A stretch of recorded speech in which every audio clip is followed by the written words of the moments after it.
अस्सलामुअलैकुम वरहमतुल्लाह वबरकातुह। Okay students, आज हमारा टॉपिक जो है वो PHY 212 PHY 212 का हमने पेपर पैटर्न और पेपर स्कीम के हवाले से डिस्कस करना है, जो कि बोर्ड के पेपर में स्टूडेंट्स को पेपर हल करने के लिए बहुत आसानी इंशाल्लाह पैदा करेगी। ठीक है ना जी। तो सबसे पहले स्टूडेंट्स, आपको ये पता होना चाहिए कि पेपर पैटर्न जो है वो PHY 212 का वो किस तरीके से आता है। ठीक है ना जी। तो सबसे पहले मैं आपको पेपर पैटर्न के हवाले से बताता हूँ।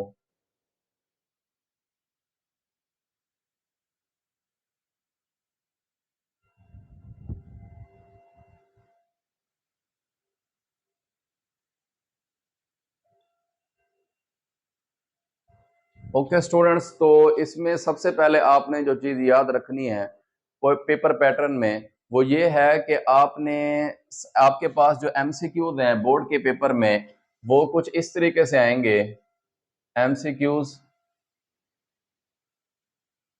अच्छा स्टूडेंट्स, MCQs की जो तादाद होगी वो हमारे पास 10 MCQs आएंगे। ठीक है ना जी। तो 10 MCQs होंगे, उसमें हर MCQs जो है वो एक नंबर का होगा। ठीक है ना जी। तो इस तरह से इन MCQs के टोटल नंबर जो बन जाएंगे वो 10 नंबर बन जाएंगे। 10 मार्क्स के हमारे MCQs आ जाएंगे, जो कि बोर्ड के पेपर में PHY 212 के आएंगे। ठीक है ना जी। इसी तरह हम शॉर्ट क्वेश्चन की बात करते हैं। तो शॉर्ट क्वेश्चन में स्टूडेंट्स आपके पास जो है वो 12 MCQs आपने हल करने होंगे, और हर शॉर्ट क्वेश्चन का दो हर शॉर्ट क्वेश्चन के 2 नंबर होंगे। तो ये टोटल नंबर हमारे पास जो बन जाएंगे वो 24 नंबर बन जाएंगे शॉर्ट क्वेश्चंस के। ठीक है ना जी। इसी तरह स्टूडेंट्स हम लॉन्ग क्वेश्चन की बात करते हैं। लॉन्ग क्वेश्चन में हमारे पास 8 नंबर का एक लॉन्ग क्वेश्चन होगा। तो ये हमारे पास जो है वो दो आपने MCQ लॉन्ग क्वेश्चन करने होंगे। तो ये टोटल नंबर जो इसके बन जाएंगे वो हमारे पास 16 नंबर बन जाएंगे, जो कि इसमें होंगे। अगर हम इन नंबर्स को टोटल करें तो इसमें हमारे पास जो है वो टोटल मार्क्स जो हमारे पास आते हैं वो 50 मार्क्स आते हैं टोटल मार्क्स, जो कि PHY 212 के पेपर के आपके नंबर होंगे। तो स्टूडेंट्स, आपने सबसे पहले तो ये याद रखना है कि हम जो PHY 212 की तैयारी कर रहे हैं या तैयारी कर चुके हैं, तो इसके बोर्ड के नंबर जो है वो 50 होंगे, जो कि थ्योरी के होंगे। ठीक है ना जी। अच्छा, इसमें आपने जो पैटर्न याद रखना है वो मैंने आपको बता दिया है कि MCQs में से आपके 10 MCQs होंगे, एक नंबर का एक MCQs होगा, तो ये 10 मार्क्स बन जाएंगे। इसी तरह शॉर्ट क्वेश्चन जो है वो 12 आपने करने होंगे, 2 नंबर का एक शॉर्ट क्वेश्चन होगा, तो ये 24 मार्क्स 24 मार्क्स आपके ये आ जाएंगे। इसी तरह लॉन्ग क्वेश्चन है स्टूडेंट्स, जो कि 8 नंबर का एक होगा, और 2 लॉन्ग क्वेश्चन आपने करने होंगे, तो ये 16 मार्क्स के आपके लॉन्ग क्वेश्चन हो जाएंगे। तो ये टोटल मार्क्स आपके 50 मार्क्स होंगे। अच्छा स्टूडेंट्स, इसमें थोड़ी सी मैं मजीद डिटेल आपको ये भी बताना चाहता हूँ कि शॉर्ट क्वेश्चन जो हैं वो आपने जो 12 करने होंगे, लेकिन आपके पास पेपर में वो 18 दिए गए होंगे। 18 शॉर्ट क्वेश्चन दिए गए होंगे, जिसमें से 12 आपने करने होंगे। ठीक है ना जी। यानी कि आप ये भी कह सकते हैं कि इस शॉर्ट क्वेश्चन में आपके पास 6 शॉर्ट क्वेश्चन की चॉइस होगी। ठीक है ना जी। इसी तरह लॉन्ग क्वेश्चन में भी आपके पास क्या कहते हैं 2 लॉन्ग क्वेश्चन होंगे। ठीक है ना जी। तो 2 लॉन्ग क्वेश्चन आपने करने होंगे, लेकिन आपके पास जो है वो लॉन्ग क्वेश्चन 3 आएंगे। ठीक है ना जी। तो आप ये भी कह सकते हैं कि एक लॉन्ग क्वेश्चन की आपके पास यहाँ पे भी चॉइस होगी। ठीक है ना जी। तो इस तरह से। अच्छा स्टूडेंट्स, थोड़ा सा मैं आपको ये भी डिटेल में बताना चाहता हूँ कि यहाँ पे मैंने लिखा है 8 मार्क्स का 8 नंबर का लॉन्ग क्वेश्चन जो है वो आपने करना होगा, ये वाला। ठीक है ना स्टूडेंट्स। तो 8 नंबर का लॉन्ग क्वेश्चन किस तरह से आप करेंगे? सबसे पहले तो आपने ये याद रखना है कि ये जो हमारा लॉन्ग क्वेश्चन है ये 2 पार्ट्स के ऊपर मुश्तमिल होगा। एक थ्योरी के ऊपर होगा और एक पार्ट इसका न्यूमेरिकल के ऊपर होगा। अच्छा, जो थ्योरी वाला पार्ट होगा उसमें आपके पास 4 मार्क्स होंगे, यानी कि 4 नंबर का थ्योरी का लॉन्ग क्वेश्चन होगा, ठीक है ना जी। और न्यूमेरिकल वाला जो पार्ट है उसके भी आपके पास 4 मार्क्स होंगे, तो ये आपके पास टोटल मार्क्स जो बन जाएंगे वो आपके पास 8 मार्क्स बन जाएंगे, ठीक है ना जी। 8 नंबर का जो एक लॉन्ग क्वेश्चन आएगा उसमें से थ्योरी में से और न्यूमेरिकल में से एक एक पार्ट होगा 4-4 नंबर का, तो ये टोटल आपके पास 8 नंबर का एक लॉन्ग क्वेश्चन बनेगा, ठीक है ना जी। और आपने इसी तरह के 2 लॉन्ग क्वेश्चन करने होंगे, तो ये आपके पास टोटल जो है ना इसके 16 मार्क्स बन जाएंगे, ठीक है ना जी। अच्छा स्टूडेंट्स, इसी तरह मैं आपको जो है पेपर पैटर्न के बाद पेपर स्कीम के हवाले से बताना चाहता हूं PHY 212 की।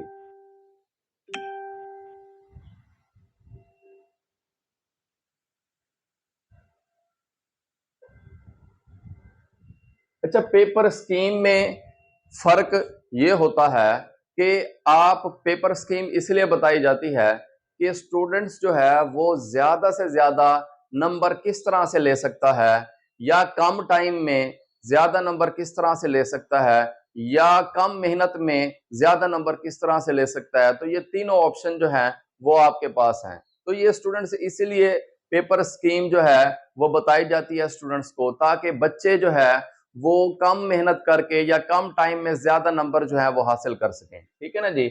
अच्छा, PHY 212 की जब हम बात करते हैं तो इसमें आपको स्टूडेंट्स पता है कि टोटल चैप्टर्स जो हैं वो हमारे पास जो है PHY 212 के वो 13 है, 13 है, ठीक है ना जी। सबसे पहले तो आपने ये याद रखना है। अब पेपर स्कीम इसलिए बताई जाती है कि स्टूडेंट्स जो है वो कुछ ऐसे इंपॉर्टेंट चैप्टर्स हैं, जैसे 13 चैप्टर में से कुछ ऐसे इंपॉर्टेंट चैप्टर हैं, उनमें से लॉन्ग क्वेश्चन या शॉर्ट क्वेश्चन या MCQs याद कर लें, तो इस तरीके से उनकी तैयारी जो है वो अच्छी से अच्छी हो सकती है और वो नंबर कम टाइम में ज्यादा ले सकते हैं, ठीक है ना जी।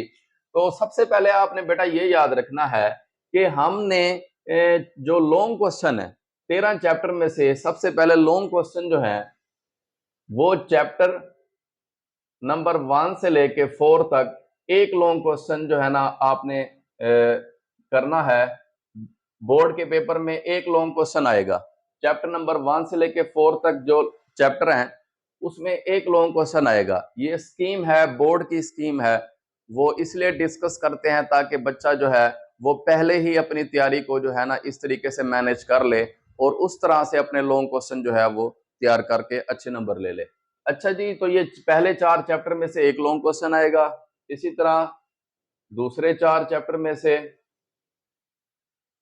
एक लॉन्ग क्वेश्चन आएगा, और इसी तरह तीसरे 4 चैप्टर में से 5 चैप्टर में से एक लॉन्ग क्वेश्चन जो है वो आपका आएगा। तो स्टूडेंट्स, सबसे अहम बात इसमें ये याद रखनी है कि आपने, क्योंकि इसमें 2 लॉन्ग क्वेश्चन करने हैं, अभी मैंने अभी बताया है आपके पास 3 लॉन्ग क्वेश्चन आएंगे, लेकिन उसमें से आपने 2 लॉन्ग क्वेश्चन करने होंगे। तो आप इस तरीके से तैयारी कर सकते हैं कि पहले 4 और दूसरे 4 में से आप लॉन्ग क्वेश्चन तैयार कर लें, तो आपके 2 लॉन्ग क्वेश्चन बोर्ड के पेपर वाले हो सकते हैं। इस तरह से आपको आखिरी 5 चैप्टर लॉन्ग क्वेश्चन के हवाले से तैयार नहीं करने पड़ेंगे।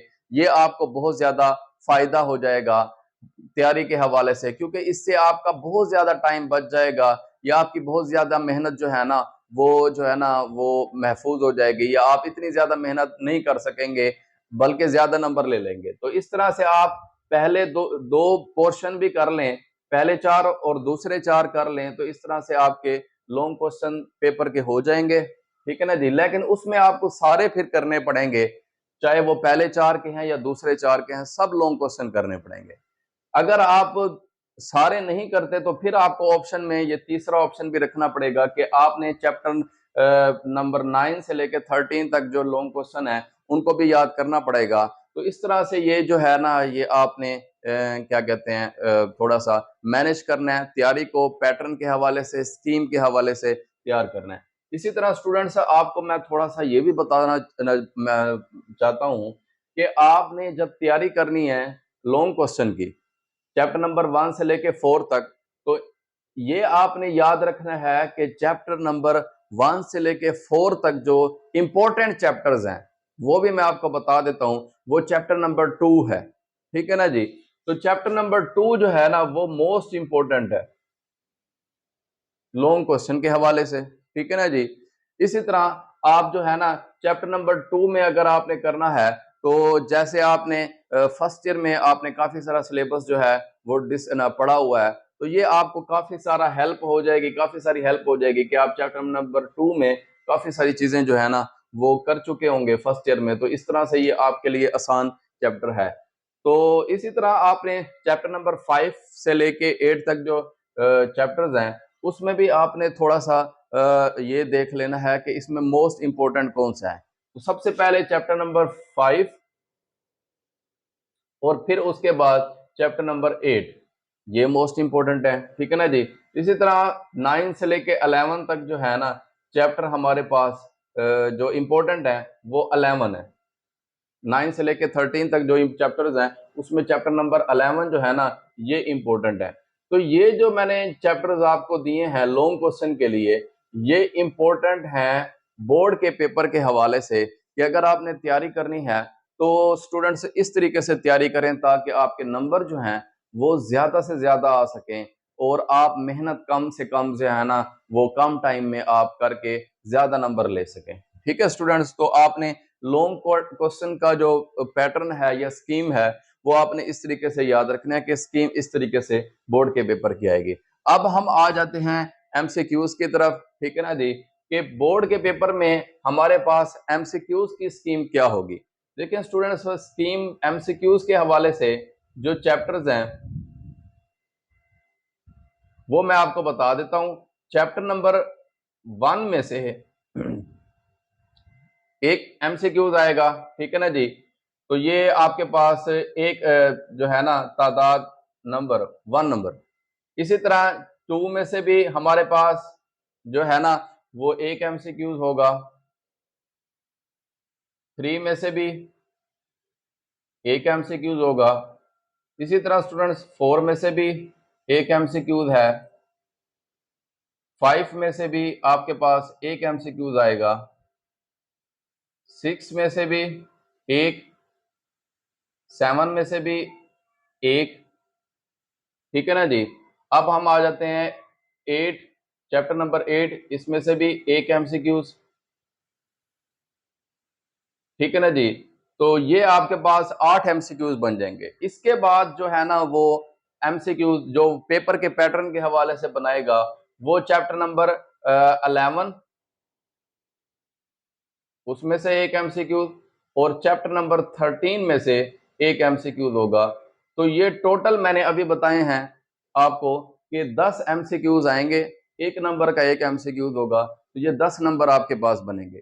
तो इसी तरह 10 जो एमसीक्यूज आएंगे स्कीम के मुताबिक चैप्टर नंबर 1 में से, चैप्टर नंबर 2 में से, चैप्टर नंबर 3 में से, 4 में से, 5 में से, 6 में से, 7 में से, 8 में से, 11 में से और 13 में से एक एक एमसीक्यूज आएगा, ठीक है ना जी।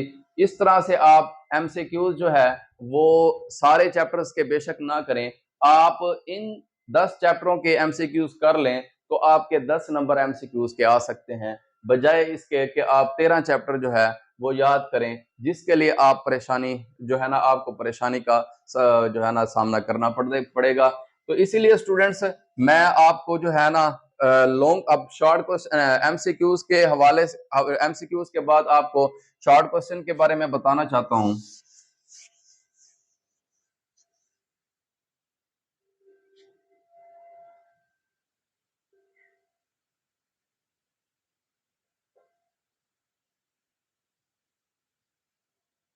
अच्छा स्टूडेंट्स शॉर्ट क्वेश्चन की जो स्कीम है वो कुछ इसके से मुख्तलिफ है, डिफरेंट है। देखिए सबसे पहले मैं आपको बता चुका हूं कि आपके पास 18 शॉर्ट क्वेश्चन होंगे जिसमें से आपने 12 करने होंगे, ठीक है ना जी, और हर शॉर्ट क्वेश्चन के 2 नंबर होंगे। तो इसका मतलब है अगर आपने 18 शॉर्ट क्वेश्चन में से 12 जो करने हैं तो 24 नंबर के आपके ये पोर्शन होगा, और ये सबसे ज्यादा आपका जो है ना ज्यादा नंबरों वाला पोर्शन है। अगर आप इस लिहाज से देख रहे हैं नंबरों के लिहाज से तो आपका सबसे ज्यादा पोर्शन जो है वो नंबर के लिहाज से वो 24 नंबर का शॉर्ट क्वेश्चन का पोर्शन है। तो इसलिए कोशिश करें कि ज्यादा से ज्यादा शॉर्ट क्वेश्चन की तैयारी कर सकें, ताकि आप शॉर्ट क्वेश्चन को अगर आप अच्छे तरीके से कर लेते हैं पेपर में, तो आपके लिए फिर बाकी नंबर लेना फिर मुश्किल नहीं होगा, बल्कि ये आपके लिए आसान हो जाएगा। ठीक है ना जी। तो इसलिए सबसे पहले मैं आपको शॉर्ट क्वेश्चन के हवाले से, उसकी स्कीम के हवाले से डिस्कस कर देता हूं। तो ये शॉर्ट क्वेश्चन की जो स्कीम है, ये हमारे पास इस तरीके से है कि चैप्टर नंबर 1 में से ये आपके पास जो आएगा एक शॉर्ट क्वेश्चन आएगा, चैप्टर नंबर 2 में से 2 शॉर्ट क्वेश्चन होंगे, चैप्टर 3 में से 2 शॉर्ट क्वेश्चन। ठीक है जी। तो इसी तरह स्टूडेंट्स चैप्टर नंबर 4 में से हमारे पास एक शॉर्ट क्वेश्चन, चैप्टर नंबर 5 में से 2 शॉर्ट क्वेश्चन होंगे।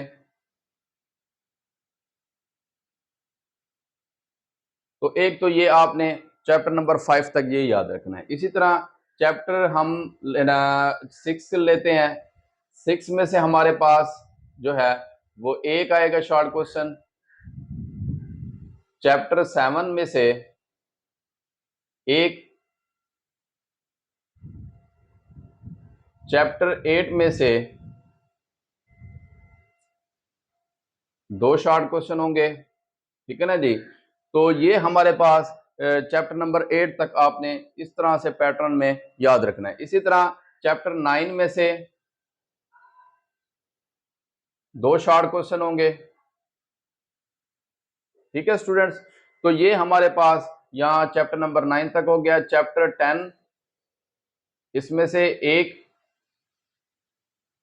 11 में से 2 शॉर्ट क्वेश्चन। तो ये हमारे पास 11 चैप्टर जो हैं वो हो गए हैं। अब हम इसकी तादाद गिन लेते हैं। तो 3, 4, 5, 6, 7, 8, 9, 10, 11, 12, 13, 14, 15, 16, 17। ठीक है ना जी। अब ये 17 शॉर्ट क्वेश्चन स्टूडेंट्स आपके पास हो गए हैं, जिसमें से 18 आपको पता है कि शॉर्ट क्वेश्चन बोर्ड के पेपर में आते हैं। तो आपने 11 के बाद आपने ये याद रखना है कि चैप्टर नंबर 12 में से एक शॉर्ट क्वेश्चन आएगा। ठीक है ना जी। तो वो मैं यहाँ पे जो है ना थोड़ा सा इसको रिमूव करके लिख देता हूं। चैप्टर नंबर 12 में से आपके पास एक शॉर्ट क्वेश्चन आएगा, तो इसकी तादाद 1 होगी। ठीक है ना जी। तो ये टोटल जो शॉर्ट क्वेश्चन बन जाएंगे वो 18 होंगे।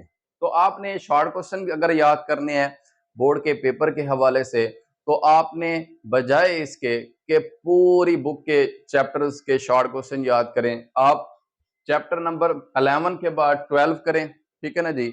और इसमें आपके पास ये भी रियायत हो जाएगी, आपके पास फायदा हो जाएगा कि चैप्टर नंबर 2 में से आपको पता है कि 2 शॉर्ट क्वेश्चन है। तो आप सबसे पहले इसके सारे शॉर्ट क्वेश्चन करें अच्छे तरीके से, इसके भी सारे कर लें, चैप्टर नंबर 3 के, चैप्टर नंबर 5 के भी सारे कर लें, और 8 के भी, 9 के भी और 11 के, ताकि आपके पास जो नंबर हैं ज्यादा से ज्यादा आप उसको कम ज्यादा से ज्यादा कर सकें। ये देखें, अगर आप 2 के, 3 के, 5 के, 8 के, 9 के और 11 के अगर आप ये करते हैं, तो आपके पास 1, 2, 3, 4, 5, 6, ये 6 चैप्टर हैं। तो 6 चैप्टर के आपके पास शॉर्ट क्वेश्चन हो जाएंगे। तो आपने 6 चैप्टर के शॉर्ट क्वेश्चन, आप 12 शॉर्ट क्वेश्चन बनते हैं। तो ये 6 जो शॉर्ट चैप्टर्स हैं, इससे आप 12 शॉर्ट क्वेश्चन इजीली कर सकते हैं। ठीक है ना जी। एक तो इस स्कीम का ये फायदा होता है। दूसरा फायदा स्टूडेंट्स ये होगा कि अगर आपने इसके चैप्टर्स, इस चैप्टर के सारे शॉर्ट क्वेश्चन कर भी लिए, ठीक है ना जी, तो आपको बाकी चैप्टर्स के शॉर्ट क्वेश्चन नहीं करने पड़ेंगे। अब आपके पास 13 चैप्टर हैं, लेकिन आप अगर 6 चैप्टर के करते हैं शॉर्ट क्वेश्चन, तो आपके पास 7 चैप्टर के शॉर्ट क्वेश्चन की जरूरत नहीं पड़ेगी। लेकिन उसके लिए भी आपको सारे शॉर्ट क्वेश्चन बहुत अच्छे तरीके से करने पड़ेंगे। आपने स्टूडेंट्स शॉर्ट क्वेश्चन में कोशिश करना है कि सिर्फ 6 चैप्टर के नहीं करने, बल्कि आपने चैप्टर नंबर 1 को भी शामिल करना है, क्योंकि आप ये फर्स्ट ईयर में भी पढ़ चुके हैं। चैप्टर नंबर 4 को भी शामिल करना है, 6 को भी शामिल करना है, 7 को भी शामिल करना है, और 10 को भी शामिल करना है, क्योंकि चैप्टर नंबर 10 भी आप फर्स्ट ईयर में पढ़ चुके हैं। तो ये जो एक एक शॉर्ट क्वेश्चन इसमें से भी आएगा, तो इनको भी शामिल करें। उसका ज्यादा फायदा ये होगा कि अगर शॉर्ट क्वेश्चन आपके पास चैप्टर नंबर 2 में से अब 2 लिखे हुए हैं, लेकिन आप फर्ज करें आपके पास शॉर्ट क्वेश्चन बुक में से तो दिया हुआ है, एक्सरसाइज में से तो दिया हुआ है, लेकिन वो बहुत मुश्किल दिया हुआ है, तो वो आपको ना समझ आए, तो वो आप ऑप्शन के लिए ये वाला शॉर्ट क्वेश्चन कर सकते हैं, या चौथे का शॉर्ट क्वेश्चन कर सकते हैं, या 10वें का, या इसी तरह छठे या 7वें का। तो स्टूडेंट्स, ये आपने पैटर्न जो है ना, या स्कीम जो है ना, वो याद रखनी है। PHY 212 की, PHY 212 की स्कीम और PHY 212 का पैटर्न। तो इस पैटर्न के मुताबिक आपने नंबरों को याद रखना है कि इस तरह से शॉर्ट क्वेश्चन, MCQ और लॉन्ग क्वेश्चन होंगे, और इतने नंबर के होने के इतने इतने नंबरों के होंगे। और इसके बाद आपने ये भी याद रखना है कि ये नंबर जो है ना, ये किस तरह से डिस्ट्रीब्यूट किए गए हैं। अगर आप डिस्ट्रीब्यूट सही तरीके से कर लेते हैं स्टूडेंट्स, तो मैं ये समझता हूं आप कम से कम तैयारी करके ज्यादा से ज्यादा नंबर अच्छे तरीके से ले सकते हैं, ताकि आपकी मेहनत भी कम हो और आपका टाइम भी थोड़ा लगे, और आप ज्यादा से ज्यादा नंबर जो है वो इसमें ले सकें। ठीक है स्टूडेंट्स, तो इंशाअल्लाह ताला ये आप के नंबरों के लिए या बोर्ड के पेपर के लिए ये इंशाअल्लाह ताला ये आपको बहुत फायदा देगा, पैटर्न और ये स्कीम। ठीक है, अगर आप इसके मुताबिक तैयारी करेंगे तो पूरा साल आप जो तैयारी कर रहे हैं, ये सारा साल जो मेहनत है, वो इस एक लेक्चर के ऊपर अगर आप ज्यादा से ज्यादा तवज्जो दें, तो मैं ये समझता हूं कि ये जो लेक्चर है, ये पूरे साल की जो मेहनत है उसको एक किस्म का आपके पास समराइज करके देता है, कि आप इसको अगर आप सामने रख के तैयारी करेंगे तो आप